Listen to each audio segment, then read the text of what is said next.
eu quero saber de vocês, se vocês lembram o que nós estávamos aprendendo nas aulas anteriores. Nós aprendemos sobre muitas maneiras de arte e lugares que nós encontramos obras de arte, como, por exemplo, museus, estações de metrô, arte nas ruas.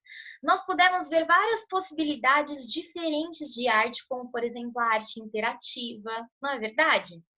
E aí, hoje eu trouxe um assunto muito legal para vocês e muito atual também. Prestem atenção.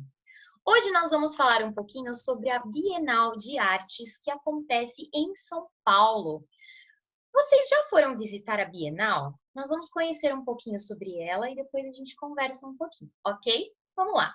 Você sabe o que quer dizer Bienal? É algo que se realiza de 2 em 2 anos.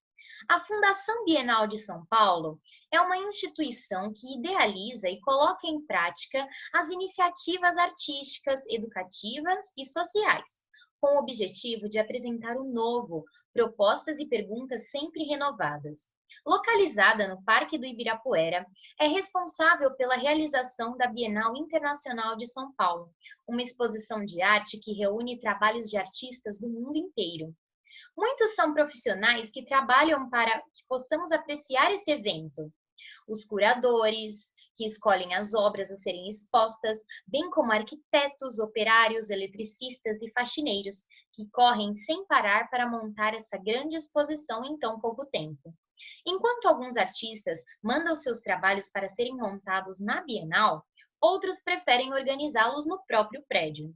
Mais de 30 bienais já foram realizadas desde 1951. Para cada uma delas é criado um cartaz que divulga a exposição pelo país. Agora que você já conhece um pouco dessa história, que tal fazer um passeio pela próxima Bienal? Pessoal, para a gente estudar um pouquinho sobre as bienais de arte, eu gosto muito deste livro aqui. Este livro ele se chama De Dois em Dois, ok? Ele foi escrito pela Renata Santana, pela Maria do Carmo Carvalho e pelo Edgar Bittencourt, ok?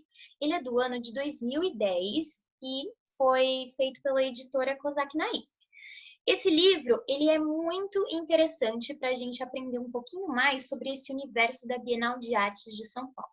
E é por isso que eu vou fazer a leitura hoje para vocês, tá bom? Então eu quero que vocês prestem muita, muita, muita atenção. Combinado?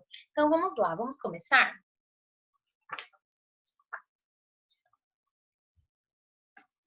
Preparados? Ótimo! Quando vamos à Bienal de São Paulo, não fazemos ideia da história dessa grande exposição. Trata-se do evento que colocou o Brasil no circuito das principais mostras de arte contemporânea do mundo. Arte contemporânea, lembrando que é a arte atual, tá bom? Desde sua criação, a Bienal recebe os olhos curiosos de milhares de visitantes, possibilitando-lhes um contato com a produção artística nacional e de outros países. Imagine quantos artistas e obras já estiveram em São Paulo desde a primeira Bienal em 1951. Afinal, já são mais de 30 edições. Dentre tantos trabalhos mostrados ao longo desses anos de Bienal, selecionamos algumas obras desenvolvidas em diferentes linguagens para você conhecer. Pintura, escultura, instalação, gravura, grafite, desenho e performance, produzidas em várias épocas. Se fôssemos mostrar tudo, este livro ficaria mais parecido com uma enciclopédia, dessas com muitos volumes, pesadas e difíceis de carregar. Nesse aqui, em poucas páginas, contamos muitas histórias. Bom passeio! Vamos começar? Olha que demais! Uau, que lugar grande! É na cidade de São Paulo, no Parque do Ibirapuera, um dos pontos turísticos mais frequentados da cidade, que acontece a Bienal de Artes de São Paulo. Essa exposição reúne trabalhos de artistas de diferentes países em um edifício projetado pelo arquiteto Oscar Niemeyer. Você sabe o que quer dizer Bienal? Bienal é algo que ocorre de 2 em 2 anos. A ideia de realizar uma Bienal no Brasil foi do empresário Francisco Matarazzo Sobrinho, conhecido como Titílio Matarazzo, que queria colocar o Brasil no mapa dos grandes eventos internacionais de arte. A vontade de organizar essa exposição nasceu do contato com a Bienal de Veneza, uma das mais importantes do circuito, que acontece na Itália desde 1895. Atualmente, existem cerca de 154 bienais de arte no mundo todo. 29 edições da Bienal foram realizadas em São Paulo até hoje. Como esse livro é de 2010, ele não fala das últimas bienais, então foram mais de 30 bienais até hoje em dia, ok? Para cada uma delas é criado um cartaz que divulga o tema da mostra. Olha que legal, eu coloquei para vocês o cartaz da primeira Bienal de São Paulo, que ocorreu no MASP, o museu que hoje a gente conhece lá na Paulista, certo? Cada Bienal, ela vai divulgar um cartaz diferente para as pessoas irem visitar. E geralmente são bem diferentes mesmo, com obras de arte que a gente torce o nariz e fala assim, que é isso, Pro? Então, aí eu estou mostrando da primeira Bienal, de 1951. Aí nós temos o da 20ª Bienal. Nós temos o da 29ª Bienal e da 6ª Bienal, ok? Os cartazes, eles geralmente são bem coloridos e trazem alguma referência do tema que vai tratar a Bienal daquele ano, ok? Vamos lá. Primeira Bienal, 1951. A primeira Bienal aconteceu em 1951. Construiu-se, então, um pavilhão especial para a exposição. Sabe onde? No mesmo lugar em que hoje vemos o Museu de Arte de São Paulo, o MASP, aquele museu com colunas vermelhas na Avenida Paulista. Na época da primeira Bienal, São Paulo estava crescendo e se transformando na metrópole que é hoje. Desde então, a Bienal mostra para o país as novas tendências da arte.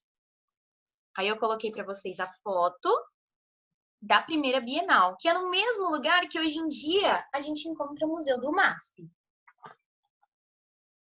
Os responsáveis pela escolha dos temas e dos artistas da Bienal são os curadores.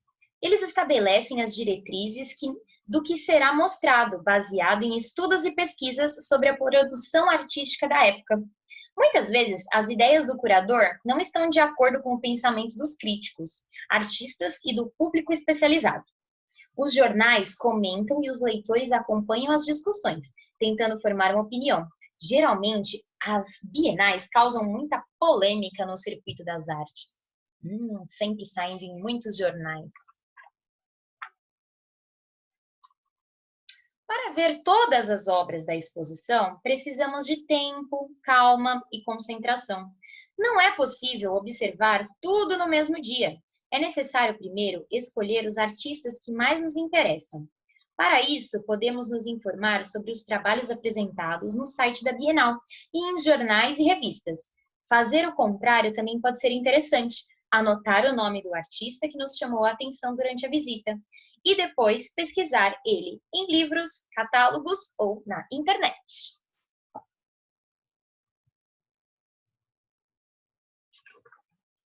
Além disso, contamos com a presença de monitores que elaboram roteiros para a visita e dão informações sobre as obras e os artistas. Esses monitores são estudantes de diversas áreas, como história, artes visuais, que foi o que eu fiz na minha faculdade, arquitetura, ciências sociais e etc. Para trabalhar na Bienal, eles participam de um curso de formação com vários profissionais. Um dia você poderá ser monitor também. Os serviços educativos da Bienal têm a importante função de aproximar o público dessa mostra por meio de várias ações. Curso de formação de professores, visitas orientadas para escolas públicas e privadas, além de atendimento a grupos espontâneos. Na Bienal de 2002, por exemplo, mais da metade do público visitante, cerca de 350 mil pessoas, usou desse serviço, e a cada ano esse sucesso se repete. Olha que bacana, os monitores também ajudam as pessoas com necessidades especiais. Então, pessoas com necessidades especiais também têm acesso à Bienal por meio do educativo. Elas são orientadas a seguir a sentir as obras de acordo com suas habilidades. Lembra que a gente comentou sobre as obras interativas? É muito importante isso para as pessoas com necessidades especiais, porque ela pode observar a obra com outros sentidos, né? Com o tato, com o olfato, enfim. E aqui a gente tem algumas ações do educativo, mexendo com obras, aqui também, ok? Passear na Bienal é como dar a volta ao mundo, o mundo da arte. Se não fosse essa mostra, teríamos que viajar muito para ver tudo isso de perto, porque a Bienal, ela reúne vários artistas do mundo inteiro.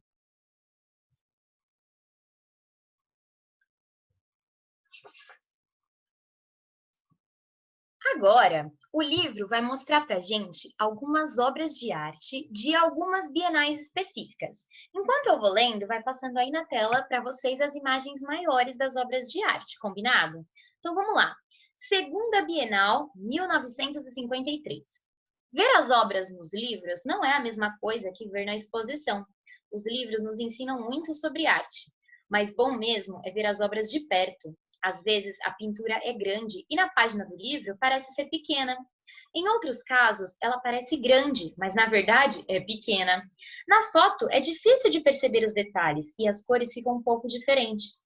Nos livros, também não se pode reparar no volume das esculturas. Eles também não permitem entrar nos espaços das instalações ou participar de uma performance.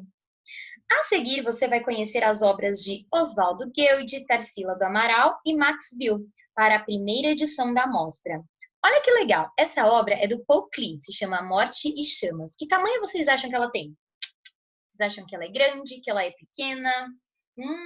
Essa obra, ela mede 45 centímetros de largura e 45 centímetros de altura. Então, ela é um pouco maior do que uma régua. E aí, vocês acharam que ela era gigante ou pequenininha? Vamos lá. Postes, casas, igrejas e trens aparecem na pintura de Tarsila do Amaral. Ela nasceu no interior de São Paulo e passou a infância na fazenda de seus pais.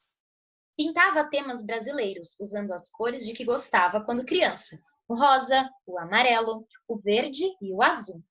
A importância de Tarsila para a pintura brasileira é tão grande que a artista foi homenageada na Bienal de 1963, com uma sala especial para os seus trabalhos. Olha que legal este quadro, que também esteve numa Bienal, na primeira Bienal. Bacana, né? É uma estação ferroviária. Ela fez em 1924. A xilogravura era a técnica utilizada pelo carioca Oswaldo Guild em seus trabalhos. Na xilogravura, o artista cava a madeira com um tipo de faca que se chama goiva. As linhas gravadas formam imagens das quais podemos tirar várias cópias. Deste peixe vermelho, por exemplo, essa obra do Guild, foram tiradas 12 cópias. O Guild é considerado o mestre da gravura brasileira. Gravura, então, é diferente da pintura. Ao invés de você pintar, o artista cava a madeira e consegue imprimir como se fossem pequenos carimbos, ok? Esta escultura em aço polido parece uma fita sem fim. Ela foi criada pelo suíço Max Bill, que além de escultor, era também designer, arquiteto e pintor, e foi a grande sensação da primeira Bienal. Max Bill usava a matemática para fazer as suas obras e seu trabalho influenciou um grande número de artistas. Entre eles, Valdemar Cordeiro, Luiz Sassilotto, entre outros.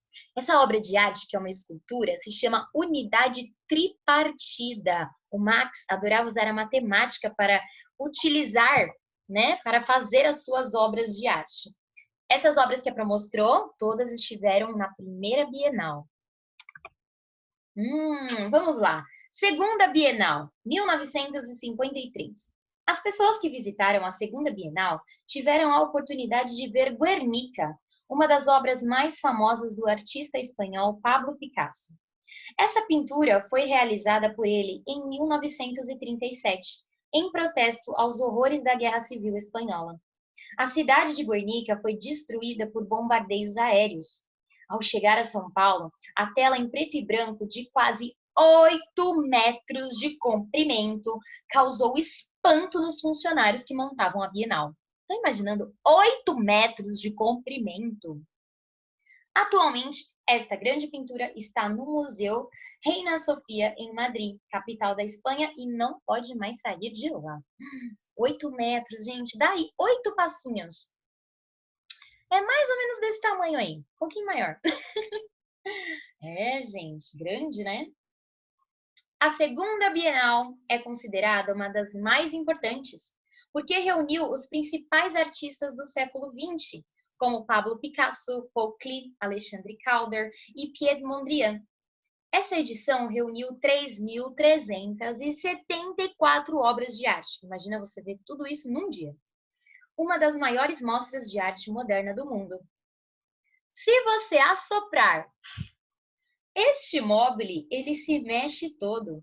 Essa espécie de escultura gira com o movimento do ar, formando diferentes desenhos no espaço. O norte-americano Alexander Calder construía seus móveis com fios de arame e chapas de metal recortadas.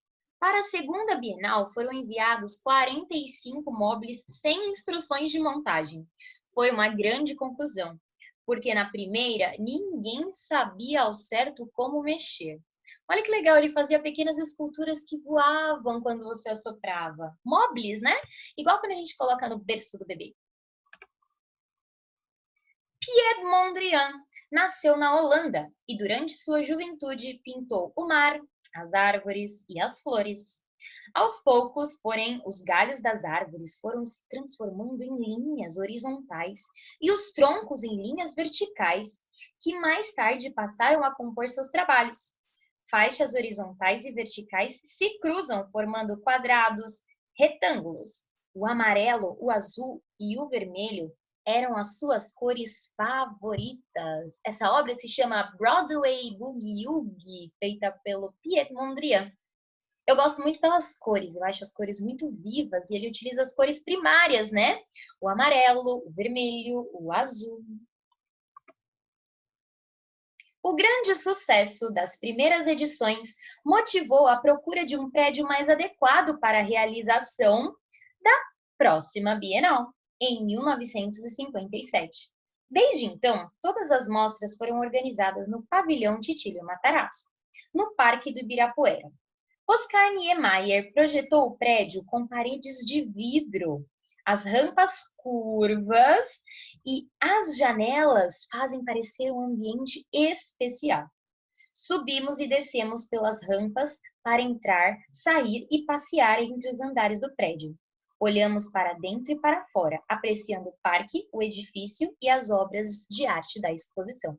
Para quem já foi no pavilhão da Bienal, é um prédio gigantesco, realmente as paredes são de vidro, a gente consegue olhar o parque do lado de fora, a exposição do lado de dentro, é uma experiência muito gostosa. Assim que tiver outra Bienal e vocês tiverem a oportunidade de visitar, visitem. São necessários diversas pessoas para a montagem de uma mostra desse porte, deste tamanho. Arquitetos, operários, artistas, eletricistas, marceneiros, seguranças, técnicos de som, faxineiros, enfim, diversas profissões. Cerca de 300 funcionários trabalham para montar a Bienal, por exemplo. Imagina, 300 funcionários. É muita coisa, né? Olha aqui que bacana. As pessoas transportando as obras, montando no espaço. Legal, né?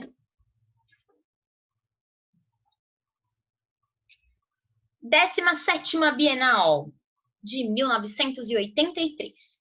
Enquanto alguns artistas enviam suas obras para serem montadas pelos funcionários da Bienal, outros preferem realizá-las diretamente nas paredes ou nos espaços do prédio. O grafiteiro Katie Haring veio para São Paulo pintar este grande painel.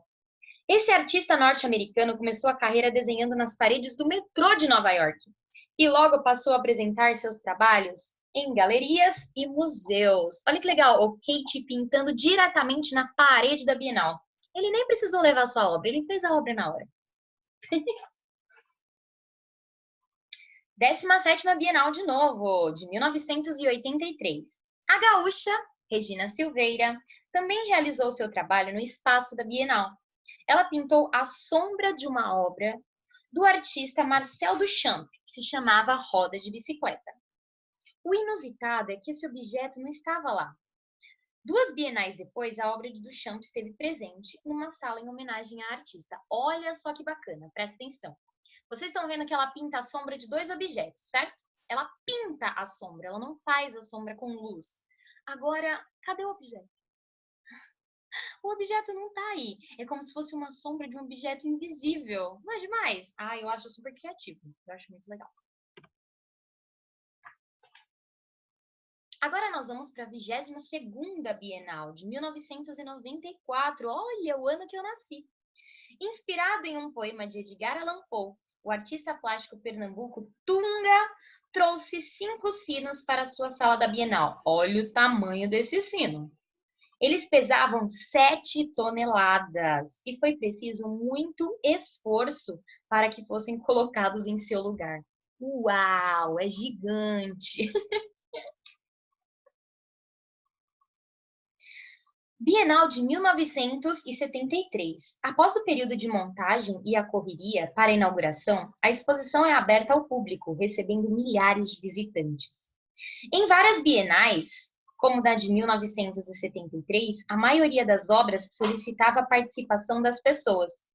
Instalações e ambientes permitiam ao espectador tocar sinetas, engatinhar sobre bolinhas de isopor e entrar em uma grande boca, como mostra a foto ao lado, que eu já vou mostrar para vocês.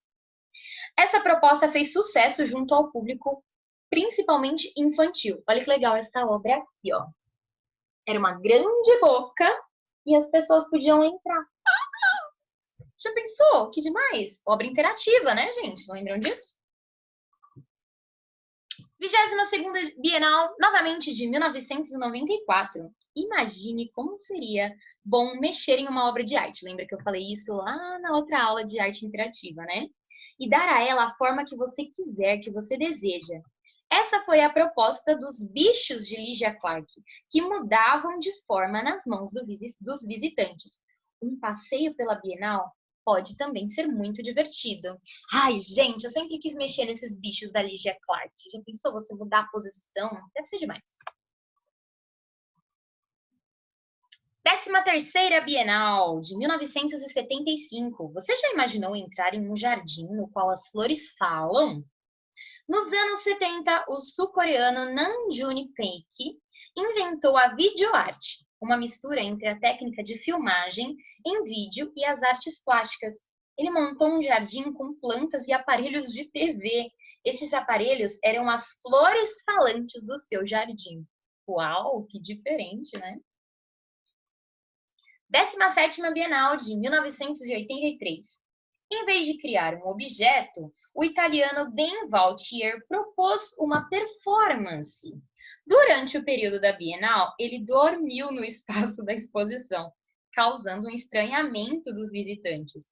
O artista fez parte da obra realizada em um determinado tempo e espaço. Ai, que delícia seria dormir. Ele foi esperto fazendo essa obra, vai? Foi, bastante. Em 1953, na 17ª Bienal novamente, a cidade de São Paulo parou quando o fluminense Flávio de Carvalho saiu às ruas de saiote e meias de bailarina.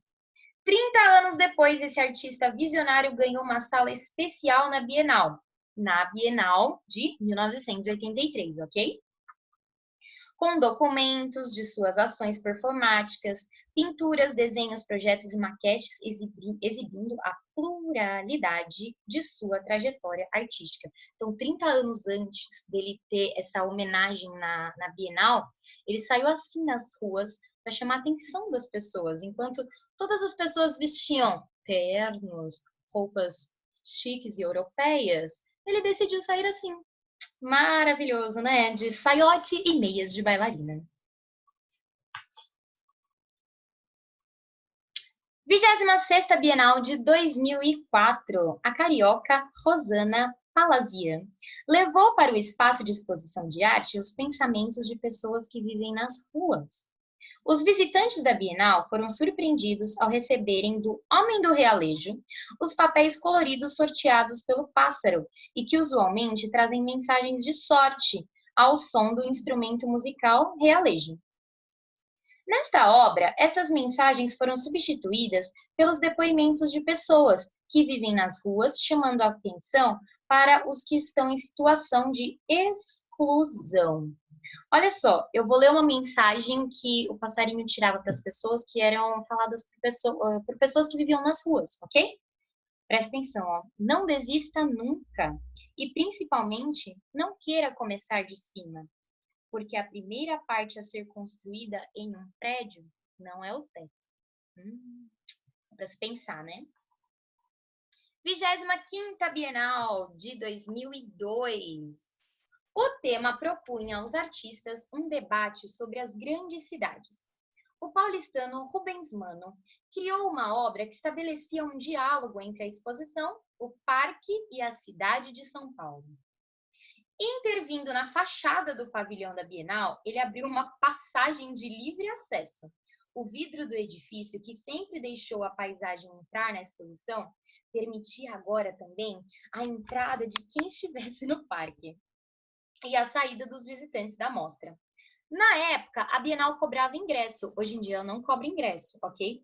A presença de um segurança no local, limitando a passagem das pessoas, prejudicou a proposta do artista, que retirou sua obra antes do término da exposição. A obra que ele fez era muito boa para todas as pessoas visitarem a exposição. As pessoas podiam passar livremente, mas como se cobrava ingresso, eles acabaram interditando essa obra, né? Porque deixava as pessoas passarem sem pagar o ingresso. 4ª Bienal de 1957. O norte-americano Jackson Pollock inventou uma maneira diferente de pintar, a action painting. É a pintura de ação. Ele estendia as telas no chão para ter mais liberdade de movimento. Pollock jogava as tintas sobre elas usando brochas, baldes e bisnagas. O contato com a pintura realizada com essa técnica causou impacto ao público. A mostra de Pollock foi composta por 34 pinturas e 29 desenhos trazidos pelo Museu de Arte Moderna de Nova York. Olha que legal as obras dele. Ele jogava as tintas com toda a sua emoção, passando o seu sentimento. 14ª Bienal de 1977. O polonês naturalizado brasileiro Franz Krawczyk transforma em esculturas troncos e raízes de árvores mortas que encontra em áreas de queimadas nas matas brasileiras. Suas obras são um protesto contra a destruição da natureza e estiveram presentes em muitas bienais. Ele faz esculturas com árvores queimadas. Demais.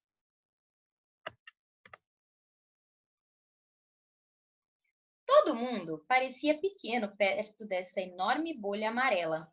Este objeto inflável do paulistano Marcelo Nietzsche era feito de nylon e cheio de ar. Foi exposto na 10ª Bienal. Será que podia entrar lá dentro? Ah, ia ser demais, né? Algumas edições da Bienal de São Paulo foram realizadas durante a ditadura militar, instaurada no Brasil em 1964. Nesse período, o governo censurava as atividades artísticas, proibindo manifestações contrárias ao regime que assombrou o país por mais de 20 anos.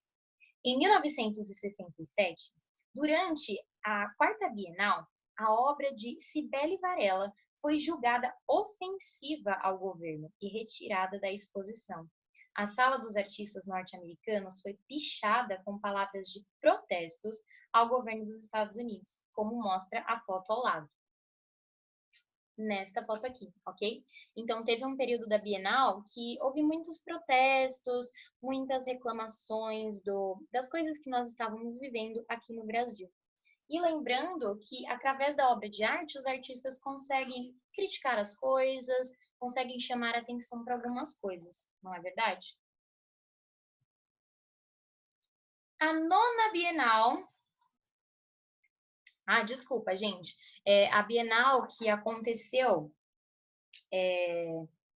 deste quadro ser julgado ofensivo foi na nona Bienal, tá? Perdão, a Pro falou quarta Bienal, mas foi na nona Bienal, tá? Que eles acabaram tirando, né, esta obra da exposição por acharem ofensiva. Então, na nona Bienal de 1967, apesar do protesto político, apesar do protesto do público, foi um norte-americano quem ganhou o prêmio de pintura nessa edição. A obra de Jasper Johns apresentava 3 bandeiras dos Estados Unidos, pintadas sobre telas de tamanhos diferentes, postas uma sobre a outra. 2 anos depois, a situação política em nosso país piorou. Como protesto à falta de liberdade de expressão e de democracia no Brasil, artistas nacionais e estrangeiros se recusaram a participar da 10ª Bienal, que ficou conhecida como a Bienal do Boicote. Muitas coisas complicadas acontecendo e os artistas se recusaram a participar. Vamos agora para a 28ª Bienal, de 2008. Com o tema Em Vivo Contato, a Bienal teve curadoria de Ivo Mesquita e Ana Paula Cohen. Nesta edição, os 2 curadores decidiram deixar um andar inteiro do prédio vazio, para evidenciar a crise pela qual a Bienal passava, o que ocasionou uma grande discussão entre os artistas, jornalistas e críticos de arte sobre o futuro da Bienal. Apesar de vazio, as pessoas podiam circular pelo espaço do 2º andar e entrar na obra do artista belga Karsten Holler. Que obra é essa? São 2 escorregadores que transportavam as pessoas de um andar para o outro. Gente, essa obra devia ser muito divertida. Porque aí você chegava naquele andar que não tinha nada, né? Que eles queriam demonstrar essa crise da Bienal, a falta de artistas, né? Enfim, e aí você chegava lá e tinha uma obra enorme que você podia percorrer os andares pelo escorregador. Demais, né? Muito criativo. Segunda Bienal de 1953. Entre 1951 e 77 e 1987 e 91, as bienais elas davam prêmios aos artistas. Um júri internacional selecionava os melhores trabalhos. A escolha era difícil e a decisão causava muita briga e discussão.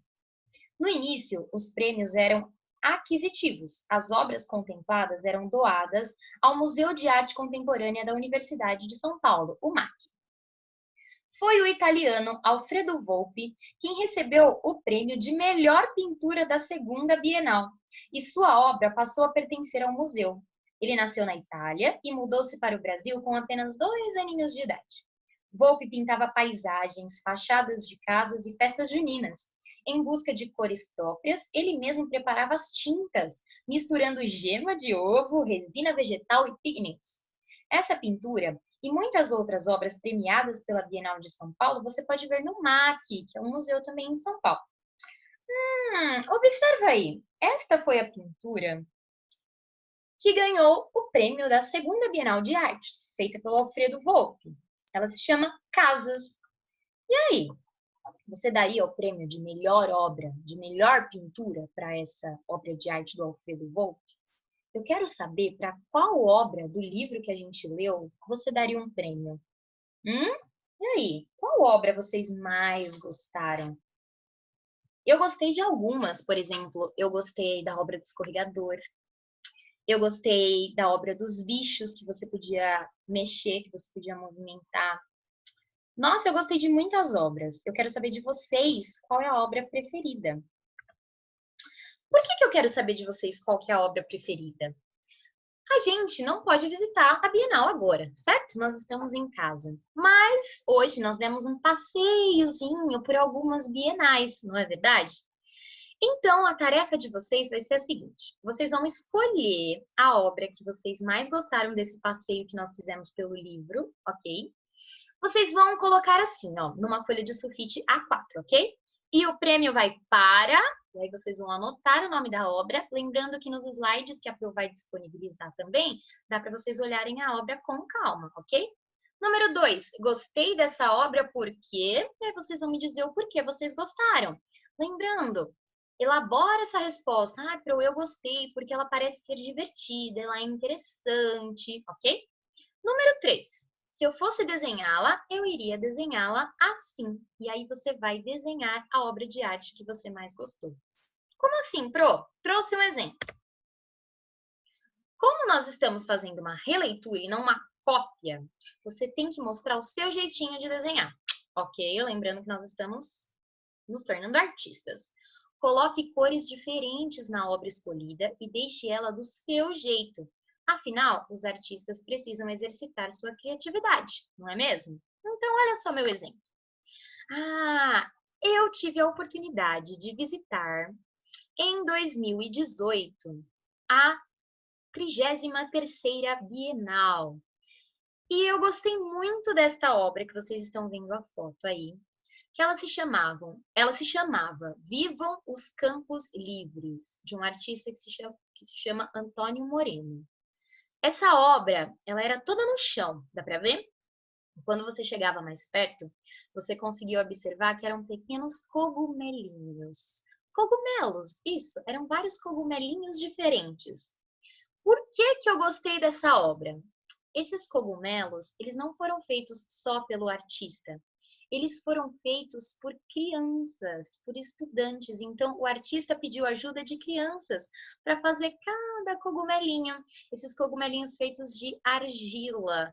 Muito legal, né? Eu gosto quando o trabalho envolve outras pessoas e não só o artista. Aí, ó, se eu fosse desenhá-la, eu iria desenhá-la assim, bem colorida, pois para mim a vida deve ser colorida. Então, para mim, eu ia fazer esta obra colorida. Então, na minha criatividade, eu ia fazer diferente. E eu gostei dessa obra justamente por ela envolver crianças, né? Que é esse símbolo maravilhoso que a gente tem da nossa vida, certo? Gente, esse foi o exemplo da 33ª Bienal que eu tive a oportunidade de visitar. Mas vocês vão pegar um exemplo dos exemplos que eu dei hoje para vocês que estavam presentes no livro que a gente fez a leitura. Combinado? Certo? Todos entenderam?